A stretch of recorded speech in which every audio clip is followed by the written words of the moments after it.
Hello, my booktube friends. Welcome back to my channel. Today I want to discuss my lovely wife. Now, I read this for book club. I'm in a book club. It's so sad. Book club is so sad in 2020 because we can't do our holiday meet. We usually do a holiday meet where we all get together and we exchange, like, everyone wraps their book and like leaves it in a pile and then like people get to pick. And we can't do that this year. I mean, we could because like you're allowed to gather with less than 10 people or something. And we only have like 6 consistent members, but you know, everyone's like, let's just be safe. Literally my sister had a coworker pass away. Literally one of the ladies in book club, her husband literally had to go get tested because someone he worked with got exposed. So literally it's like we could, but it's like, no, we can't. Anyway, so this is our book club book. I was like excited because, you know, I love thrillers. I love thrillers and I love psychological thrillers. I love a little bit of horror. I love a little bit of this and that. Okay, you already know that. Anyway, true crime. I think that's the last thing I was going to say. I love a little true crime. I have notes, and if you follow me on Instagram, these are my notes, but they were on like the iPhone. I'm using my iPhone right now to record, but they were on the iPhone in the like notes app, and so like I screenshotted them and put them on Instagram. Like if you want to see my little nerdy notes I took before book club. You guys, this book was like, I did not give it any stars on Goodreads, not because I think it deserves 0 stars, just because I don't know what star to give this. I was gonna give it a 3 stars, but then I was like, I'm like tired of giving things 3 stars. I want to be like more praising and more harsh. Does that make sense? Like, I think I give a lot of things 3 stars as a default of like, I finished it. Like if I finish it, if it was okay enough for me to finish, I'll give it 3 stars. I usually only give 2 or 1 star to things that I could not finish because they were that bad. But it's just like, that's not, is that the standard? I don't know. Anyway, it's like taking me forever to get to talking about this. So the point of this book, if you've never heard of it, it's this guy, what is the main guy's name? I forget his name. Oh my gosh, I literally forgot his name. Meet Mr. and Mrs. Smith. I have no idea. But the wife's name is Millicent. So Millicent and her husband, they have this little thing that they do to spice up their marriage, and it's called murder in the first degree. So it's kind of a shaky premise from the start, in my opinion. It's kind of a shaky premise of like, oh, married life was getting so stale and all the stress over money was killing our marriage, la la la. So now we have to murder to keep things spicy. It's like, no one believes you. First of all, no one believes you. No one believes you. Like the premise itself is kind of a reach. Then we get into all the finer points, okay? And this is gonna have spoilers because, like, you know what, whatever. The writing was convoluted. The writing was a little convoluted for me. We jumped backwards and forwards in time a little bit, and I was just like, why? Is this necessary? And then I literally wrote original yet predictable. Like, the idea of him pretending to be deaf in the beginning of the book, like, that's kind of an original idea, but then I was like, as soon as she introduced him being deaf, I immediately thought it was fake. Like, I don't know how deep into the first chapter we were supposed to believe that he was deaf. I have no idea. But I didn't believe it, not for 3 pages. Like, I was like, okay, so he's pretending to be deaf. What's next? You know, like, this is one thing I said. The book does make a good point that adults don't get as much coverage and sympathy unless they are framed as being the wife and mother, especially to a mother to young children. So, yeah, that's true. Like, when they're kidnapping women, they're picking older women in their 30s. No, it's not older, but like grown women in their 30s, no kids, not super close with family, and like people literally just won't look for them. and the police won't look for them. And it's just like, girl, like when I'm looking at true crime now and I'm looking at it in the 2020 lens, when we start talking about like defund the police and stuff, I'm like, y'all really don't be looking for people though. Like y'all really don't search for people. Like even when families do come to the police, a lot of times they'll be like, well, all of the leads have run dry. And they will like literally, there's so many stories like that. It's not one or two stories. It's so many stories like that. Anyway, this is one thing I wrote down, which got a giggle during book club. I said, Millicent's name is terrible. Like, it's so bad. It's so bad. Like, the character's name is Millicent. Her name is literally one step away from Maleficent. Like, literally one step away from Maleficent. And you're like, come on, girl. Come on, girl. Like, her name is Millicent, and then her sister's name is Holly. Okay, whatever. Also, the stories about Holly are not true. It's like, you commit murders with your wife. Like, you should know that your wife is not trustworthy. It just doesn't make sense. It doesn't make sense. So she has this, so Millicent has a sister named Holly. And she's like, oh, Holly was crazy. Holly tortured me. And Holly did all these horrible things to me. Then you find out in the end that it wasn't Holly. It was Millicent. It's like, duh. Like, which one of them's name is Maleficent? Like, this... It's just too obvious. It's just like, come on, girl. Are you serious? And then the portrayal of the main character. I'm very like, I really have a hard time with this. I really have a hard time with, I think, like, for example, comparing this to Gillian Flynn, whether you think that's fair or not, I'm comparing it. Gillian Flynn did a good job writing that character of, what is his name? Dunn, Amy Dunn, and Nick. She did a good job writing Nick because he was just bumbling and selfish and male enough to pass. But like this character, like the character in here, and I don't want to be stereotypical. Harry Styles is out here like, I'm gonna wear a gown, and I'm like, men don't care about kitchen equipment. Like, I don't want to be a stereotype, but like we're talking about like in Florida in the middle of America, and like give me a break. First of all, he's so insecure about money because Millicent makes more money than him because he basically has no career plan. He was like, he used to play tennis and be good enough to play tennis almost to pro, but he couldn't make pro. So then after that, he just didn't have any career plan. And then like Millicent is a real estate agent. So she's selling like nice houses and making nice money. And like, he's like insecure about it. So like, this is not like a modern man. Like, this is not like a modern man. He is not, like, it doesn't fit with his character for him to care about the things that he cares about. Like, for example, he's looking into like a Williams-Sonoma going like, oh, look at all the things we can't afford. Like, are you joking or are you joking? Like, that's the... Would a man be like, oh, I wish I could buy that standing mixer, but it's $500? Would a man be said, he doesn't even cook. That's another thing. He doesn't cook. He don't cook. He don't clean. Well, let me tell you, you got that ring. He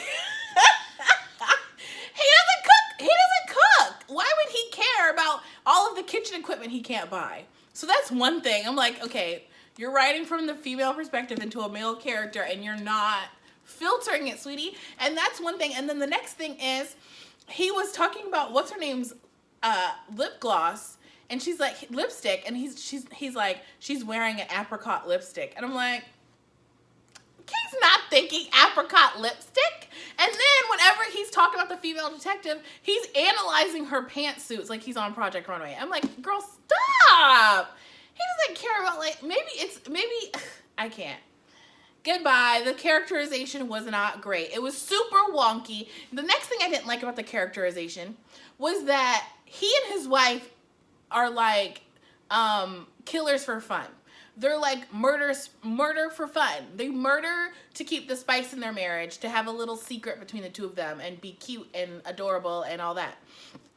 And at the same time, So part of the plot is that they bring back, so they try to frame the murders that they do as being, they basically are copycat murderers of a famous serial killer from their town. One of the things that happens is their daughter gets so scared of the serial killer. Oh, I'm so scared.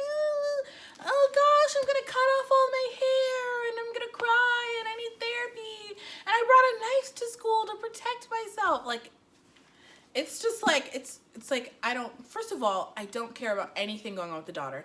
I don't care about what's going on with the daughter. So why would someone who's a serial killer care about what's going on with his daughter? Do you think Ted Bundy was losing sleep at night? Do you think Ted Bundy was losing sleep at night? Like, oh my God, my stepdaughter is so afraid of the serial killer in our town. Who's me? No, he didn't give a shit, bitch. He had superficial connections. He didn't care.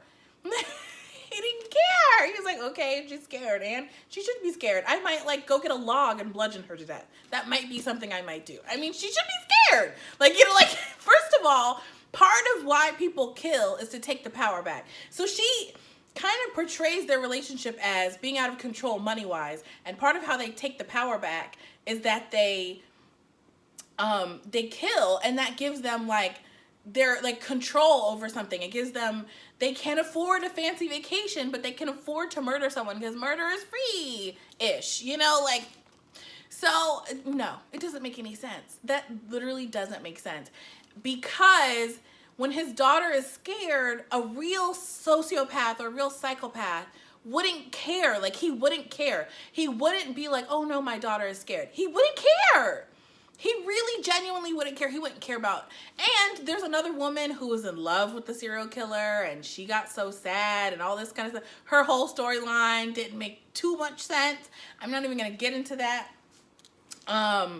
But I'm just like, no, he wouldn't care. He just wouldn't care. Like, it's just not realistic. He cares so deeply. Like, we have to put an end to this, Millicent. Our daughter is so scared. Ugh. I'm like, shut up. You know? I literally wanted to say shut up, and I think Millicent wanted to say shut up. I think she wanted to be like, shut up. I think it was supposed to be like, she's a dominant personality and like took him along for the ride, and he's more kind of not a killer. But then at the end, she tries to make it like he's out on the hunt to kill again. Goodbye. And then the son blackmails him, and this is like, he lets his son blackmail him. Why let your son blackmail you?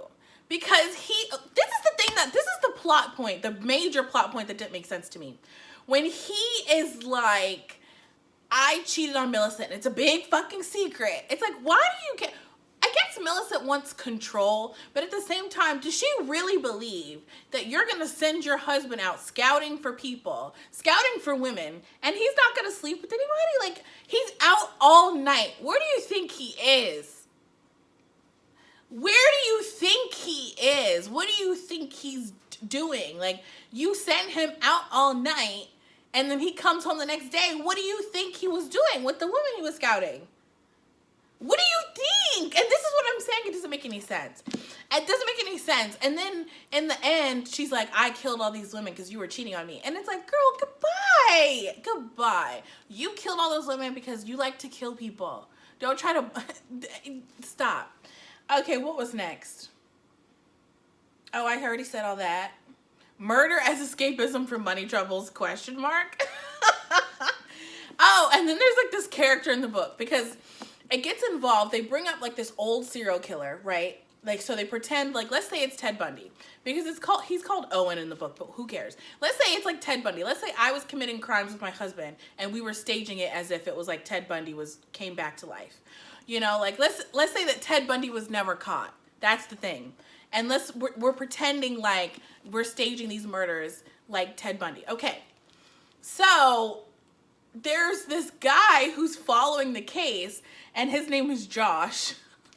And if you have followed the Lori Daybell, Chad Daybell situation, he reminds me, his character in the book of Josh reminds me of Nate Eaton from East Idaho News. I love this character. They were like, one of the book club questions was like, which character were you rooting for and why? I was like, I was rooting for Josh. I was rooting for Josh because she made all these funny little asides about like every time they'd find new evidence, he was excited. Every time they didn't have anything new, he was sad. All these little like, and I'm like, I love true crime and I love Nate Eaton. So I thought that was, I like that little cute aside. And then, like I said, they were staging it to make it seem like this Ted Bundy-esque killer. Or like Golden State type killer, because he was genuinely never found. Or Zodiac type killer. Because he was also never found and charged. Because they did find the Golden State killer after he murdered like 30 people. But anyway, after he attacked 30 people, they found him! Success! I'm sorry. Anyway, so they were writing letters. So he writes these letters. The letters are hammy. The letters are not good. I should have marked a page of these letters. The letters are not good. They're over the top. He's telling them dates. First of all, the original killer never sent letters. Never sent letters, not once. Never sent letters. And then I'm just like, I just don't believe the letters. And then the next thing, oh, this is a fun quote. This is a fun quote, honestly. So he says in the book, what I found sexy in my wife, I found horrifying in my daughter. And he says this. Why does he say this? He says this because his daughter beat up a kid and like hit him over the head with a rock. And he's like, he loves when his wife is violent, but it's scary in his daughter. And it's like, it's a fun quote. I don't know what to do with that fun quote. It is what it is. Okay, and then this is the last thing that doesn't make any goddamn sense. So, in the end, when they are trying to continue to pin it on this serial killer, Millicent pulls the rug out because obviously she was gonna flip on him. I mean, like, I couldn't tell. I told you I picked up on that from like chapter 1 that she was gonna flip. The first time she said, "Oh, I don't need to read the letters. I trust you." When she said that, I'm like, she doesn't trust you. She's hoping that you slip the F up and she's like, can make it easier on her to pin the murders on you. So she tries to pin the murders on him. She debunks. She goes out of her way because they could have both gotten away with it. But she goes out of her way to debunk the whole Owen serial killer theory and make them look for her husband. Like literally. It's just like, you should have seen this coming. This is so stupid. So how she does this is, first of all, she plants DNA, obviously. Second of all, she kills only women that are like in his like life and that he's run into. Like, you know what I mean? Because she's jealous of him cheating or whatever. And then thirdly, she brings out, this is the least believable part. She brings this sister. So Owen, the original serial killer, had a sister.